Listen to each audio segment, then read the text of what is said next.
The Face in the Frost by John Bellairs, 11. On Christmas Eve, a screeching ice storm swept through the countryside around Breakspear, and the next afternoon the trees of Prospero's forest jingled and flashed like chandeliers in the light of a small cold sun. In the backyard, the mayor, his chain of office hanging over one arm like a priest's maniple, was trying out his new pearl and ivory inlaid crossbow on some red-feathered popinjays that swayed on the tops of tall wooden poles.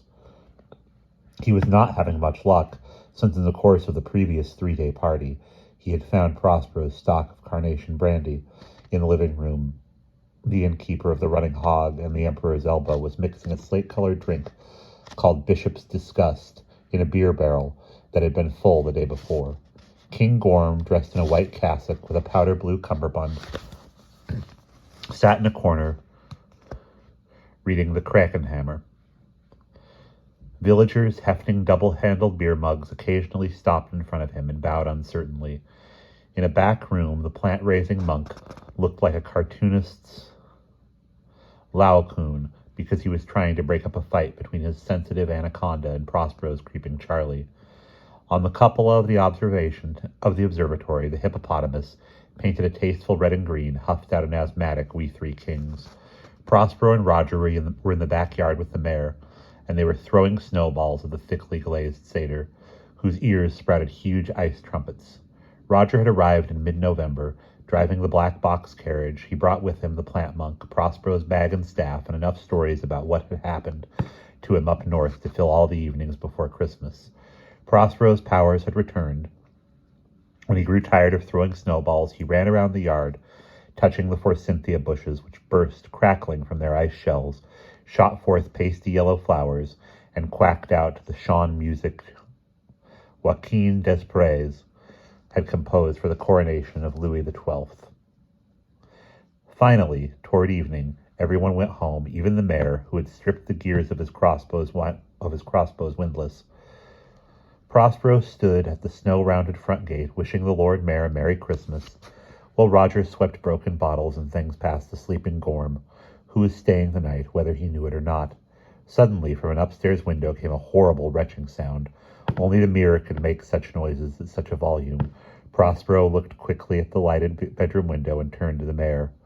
"You'll have to excuse me, sir, but I think something's wrong upstairs. It's the mirror." The mayor stared at him sluggishly from brandied eyeballs. "Do mirrors drink?" "Some do. Here, take this bottle. There's a little left. Goodbye, and again, Merry Christmas." Prospero rushed inside, and with an amused glance at the snoring Gorm, ran upstairs. The mirror's cranky voice could be heard all over the house. "Ack! Well, how would you like it if people came traipsing across your tongue all the time, in smelly carpet slippers?" There in the front of the mirror stood Roger, and beside him stood somebody else. The small bearded man in the skull cap, who was brushing the mirror mic off his sleeves. He tipped his cap to everyone, including the mirror, which bent a gold leaf in its frame at him in a grouchy acknowledgement. Am I late? Am I too late, gentlemen? You both look pretty worn out."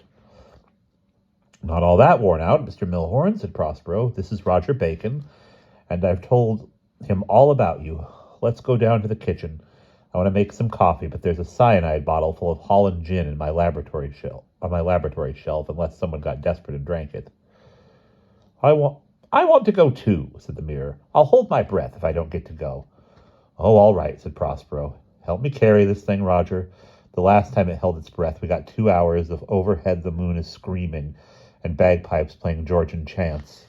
The mirror, which had been made to feel quite important in the last 3 days, everyone had gone upstairs to look at it and ask it questions, hummed contentedly as the little procession made its way down to the kitchen.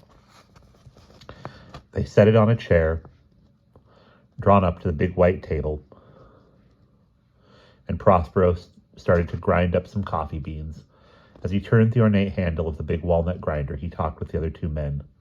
"Now, Mr. Milhorn, you will hear later what happened to me, the whole thing, before and after I met you, because I insist on your staying several days.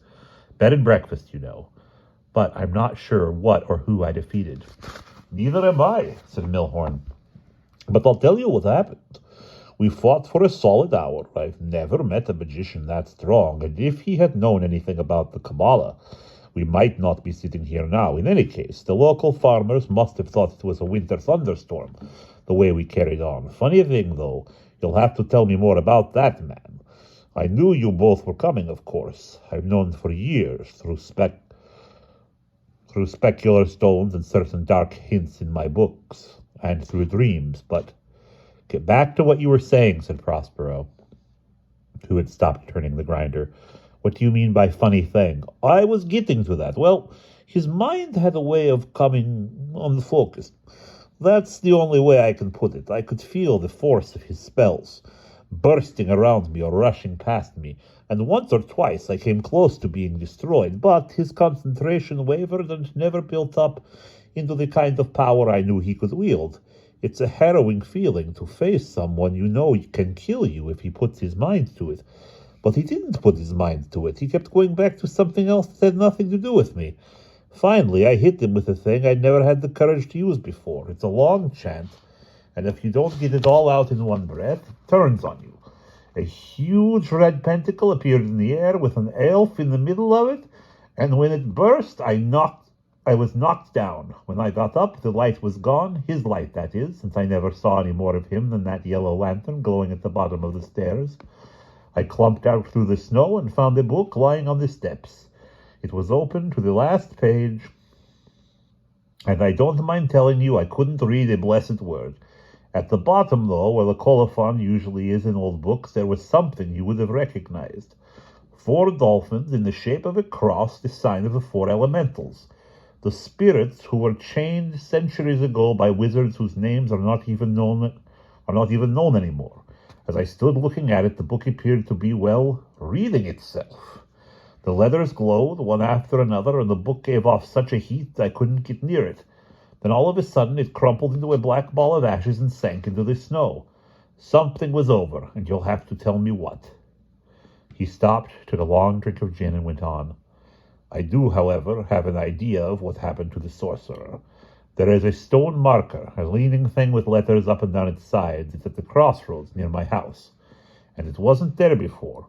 If you stand next to it, you have the feeling that someone is looking at you. Prospero looked sadly at him. Yes, I think you're right. You see, the globes always showed. He was interrupted by a sound like a 2-man saw biting into a tree full of nails. The mirror was asleep. And that is the end. Well, that was an awesome book. It made me miss the earlier John Bellairs books that we read together, especially Trolley to Yesterday and House with a Clock at its Walls that had more silly magician stuff in them. There will be more John Bellairs, hopefully before year's end. We will read The Vengeance of the Witchfinder. But I hope you enjoyed Face in the Frost, and I will see you in the next read aloud.